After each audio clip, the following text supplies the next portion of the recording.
Hello everyone, I'm Heather. I think it's the 7th day of Shorty September? 7th day? Actually I have no idea. I'm in like a heat wave time warp and I have no idea what day it is. Dear God in heaven, it is hot. Okay, I know loads of places it gets really hot, okay, like desert places or whatever, but I feel like those places, they have air conditioning, they're used to it. Like I went to one with cheerleading yesterday, and there's loads of Americans there, and they were all like, this is brilliant weather, I'm loving it. And I was like, to be honest, I'm a bit hot. And they were like, what state are you from? And I had to say, like, yeah, I'm from, like, you know, the nice part of Washington State, the part where it never gets above 80 degrees, where people get sad, okay? And that's not a bad thing. Okay, we just have normal temperatures. We have like normal, you know, not sticky, sweaty, disgustingness temperatures, and I feel like that's fine. Whenever it gets above whatever sort of temperature here, there's no air conditioning, okay, there's no nothing. You just sweat until you die. I don't want any other part of my body to touch any other part of my body. I'll just generate sweat and disgustingness. Like last night, I had the fan on my face the entire time, just blowing in my face, and I was just puffing hot air around like a joke. I had a text this morning into the group chat from my friend who was like, is everyone okay? Okay, like tap in, are you dead? Did you survive the night? We need to have, like, you know, a full tally of everyone. Are they okay? And just like the chat since then has been like, and I was using my cooling blanket, I was doing everything I could, I still didn't sleep a wink, I'm a wreck this morning. Like, everyone is dying, and I'm so hot. It's 9 in the morning. It's 9 in the morning and now I have to run. I tapped out of running yesterday because it was too hot, and it's hotter today at 9 in the morning. I might cry.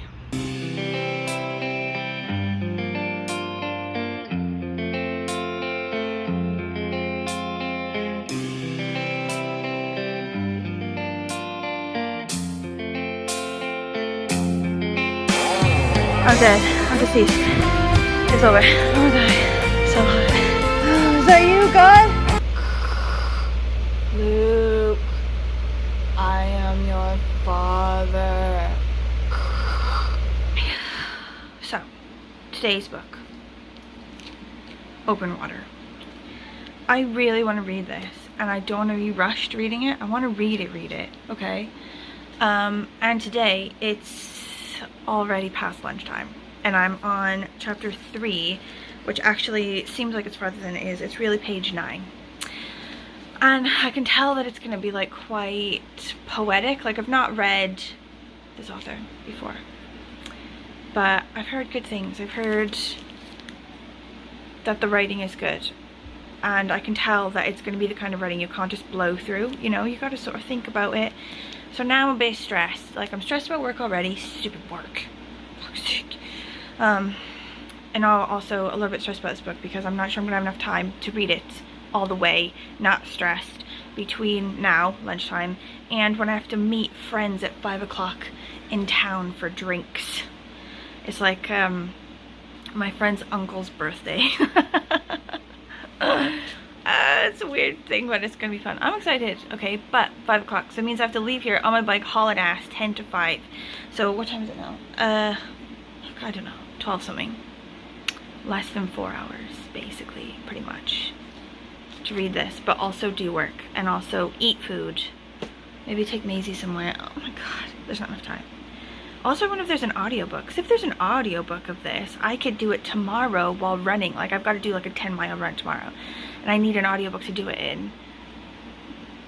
I'll have to think. Okay, yeah, there is an audiobook for this. I found it on BorrowBox. So I think what I'm going to do is I'm going to listen to this one on Audible, or on audiobook, while I'm running my 10 miles tomorrow. So it's going to be tomorrow's book instead. And I've sort of done a bit of a listen to it, to the narrator, to make sure I like the person that's reading it. And I do, and I think it's going to be lovely, and it's going to be a really nice running read tomorrow. So I need to have a new read that's quick for today.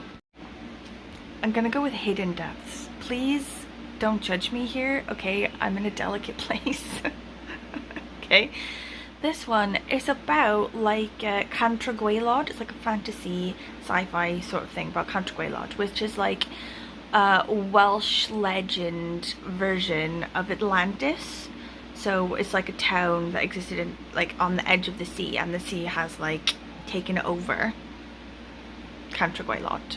My open water book was gonna be my Pedro Pascal shorts, because I got it quite unexpectedly, just randomly going into the library. And I'm still gonna count it as Pedro Pascal shorts, but I'm also gonna count this one as Pedro Pascal shorts because the same exact thing happened.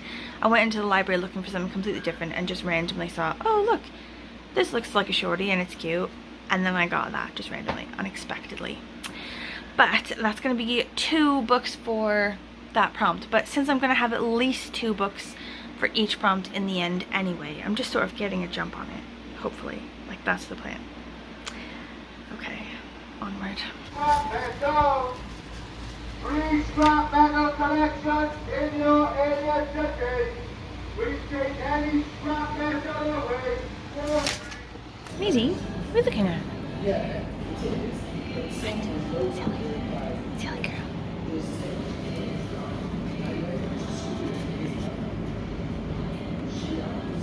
Oh my god. Like, this book is so cheesy. It's so cheesy, but I think, like, I'm actually liking it. I think I might be liking it with like a sort of cheesiness factor situation. So we've got this kid, he's an orphan. He's living with foster parents, and they're like his 4th foster parents in 6 years. Like, he gets around, right? And he's run away a bit, you know, not all the way, just like enough to sort of give his foster parents a scare. So he ends up on the pier, and there's like a bit of a storm. The waves are going, he's looking out, he's eating like chips or something like that. And he sort of runs into this like mysterious old guy who starts telling him the story of Cantor Gwaelod. Sort of like looking out, he's like, oh, that's Cantor Gwaelod. He says, oh, scientists, they say the ice caps melted and sort of flooded out ages ago. But legend says it was a fortress, you know, like a walled city and a castle and everything. And there was a man who was supposed to shut the floodgates every day. But he went to a party and there was a storm and he got drunk and he was dancing and partying and forgot to shut the floodgates, and the whole fortress and the town and everything flooded and everyone had to flee.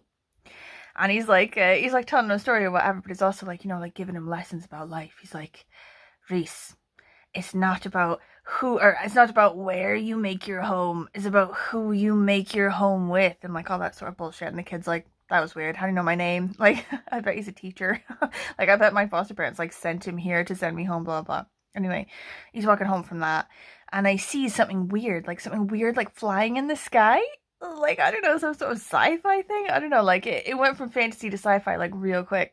There's something flying in the sky, and then it sort of like flies over the pier and everything, and then just like disappears into the sea. And he's like waiting for some sort of crash, you know, like some explosion in the water, and nothing, it just disappears, and it's like calm waters or whatever. And he's like, that was weird. And then it's like 12 years later, it jumps in time, and he's like some no account like 1950s drifter. He's like acting like it, and he's like talking like it. He's like talking to this girl that he's leaving at the shelter. He's like, baby, I'm out. Like really Patrick Swayze, like he's like, oh, you know me, I can't stay in one place too long, you know, like or no, like he's about to be like, you know, like Rumble, like, you know me, I gotta be on the move, I can't be pinned down. Oh my god, super cheesy. But I think, like, I don't know, I'm like getting good vibes off it. I'm not hating it, I'm enjoying it. Okay, now we've got some sort of creature which is giving Cheshire Cat. Okay, then I saw them, 2 glowing eyes like 2 pools of molten silver hanging in the trees in front of me. The eyes of a cat or a fox, something nocturnal and fierce. Did human eyes shine in the dark like that? Follow me, the voice purred. We're all mad here. I'm not all there myself. Okay, so then he's like, why? Because it's me you've been looking for your whole life. He says, like, I relaxed. A prostitute, I thought. I must have wandered over to the seedier side of the city. Although hiding behind some trees in an abandoned park was a strange way of doing business. Sorry, but I don't have any money. She cackled mockingly. Money is of no use where you're going. Where we're going, we don't need roads. This book is wild. Okay, wait, hold on. So Cantor Gwaelod wasn't a city. It was a space station, Hash said. It didn't drown, it crashed some 30 miles off the shore of Cardigan Bay. So what happened afterwards? we got out, of course. The people of Britain didn't know we were aliens. They thought we were gods because our technology was so superior to theirs. They worshipped us and built their own megaliths and tombs covered in our own star maps. The stone circles at Cardiff Centre, for example. The Celts were not a primitive people, you see. Their culture, their art was alien. I was gobsmacked. But why didn't you just fix the ship and fly home? Oh my god. What the hell am I reading and why don't I hate it? Holy shit. Okay, spoilers. I feel like I can give spoilers on this. Is anyone gonna read this? Like, I mean, I'm not hating it. It's okay. You know what I mean? So, like, if you are gonna read this, just, like, you know, like, I don't know, stop it. Or, like, you know, hands over ears or something. Okay, I'll give you a minute.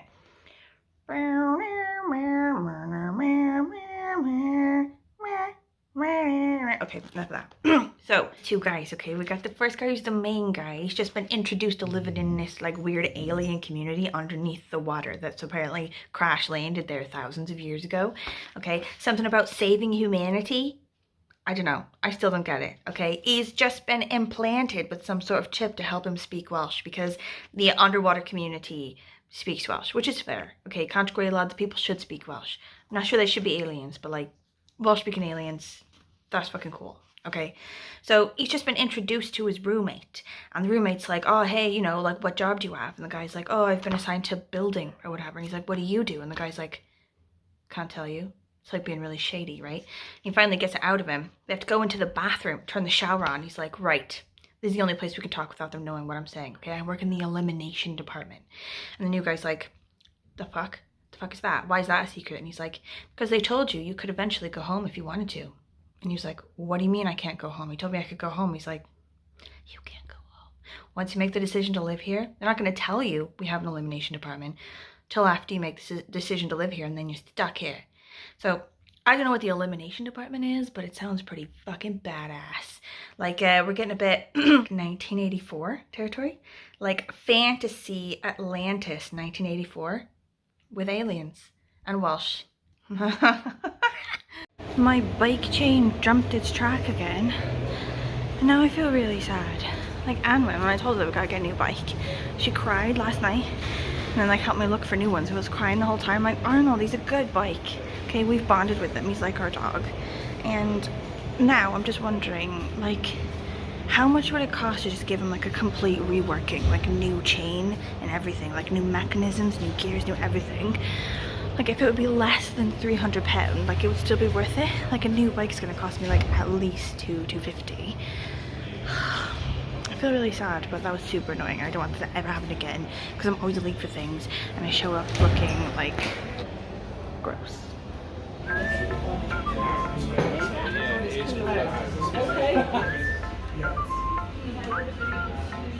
Okay, that's by the Owain Glyndwr, between the Owain Glyndwr and Berg.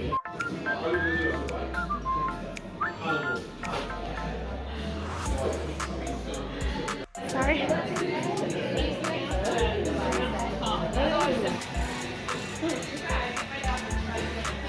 I remember, yeah, it had like a sweetness, like. Yeah, and I think not take wearing.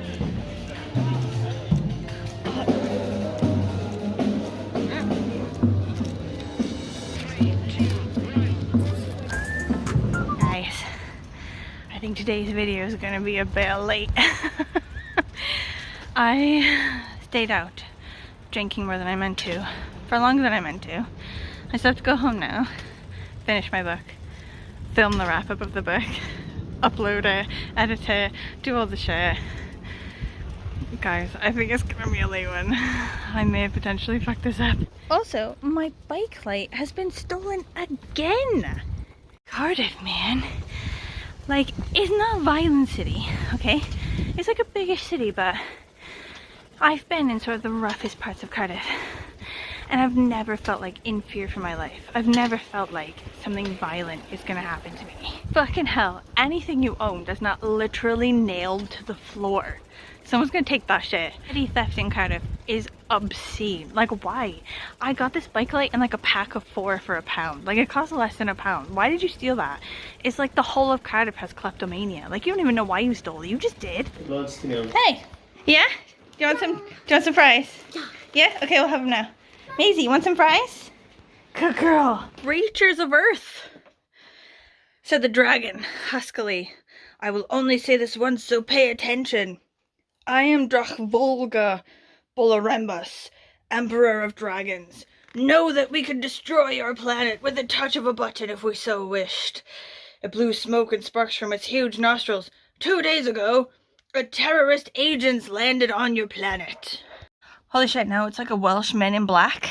Like, some sort of, like, red dragon alien creature is gonna blow up Earth.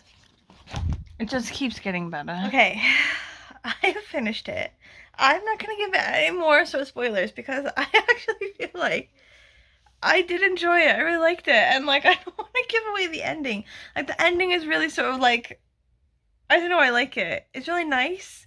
Like, cheesy. Just like the whole of the damn book, dear God. But, like, lovely. I mean, like, I don't know. Am I possessed by demons when I say I feel like this is a 5-star book? Am I just drunk? Like, I'm also pretty drunk, so, like, maybe that's it. But I feel like I was enjoying it before I went out drinking, so, it's clearly just wild and stupid. Oh my god, but I loved it. It was way better than the Sisters one, the legitimate, literature read that I read yesterday, which was definitely 3 stars. I feel like this is way better. I'm gonna go with 5 stars, and I feel like you should read it. Tomorrow's read. Okay, tomorrow's read. Less funny, more serious, but just as good, I reckon. I think this one's gonna be really good as well. Open Water. And I'm gonna read a bit of it. I've already read a bit of it, actually. But I think the vast majority of the partaking of this book is gonna be in audiobook form when I go running. Hopefully I will actually do that because it's supposed to be hot tomorrow, and also I hate running. But I'll let you know. Okay. Any questions? Thoughts? Concerns? Anything from me? Please let me know in the comments. I have been 100% loving your Shorty September updates with the books that you've read and enjoyed. Those go literally straight on my TBR, and then I go to my library and see if they have them now, because I'm looking to read them, a lot of them, before the end of this month. So keep updating me. Also the ones that you hated, because that is very important information to have so that I don't make the same mistake. And I will see you tomorrow. Bye. Bye, bye, bye.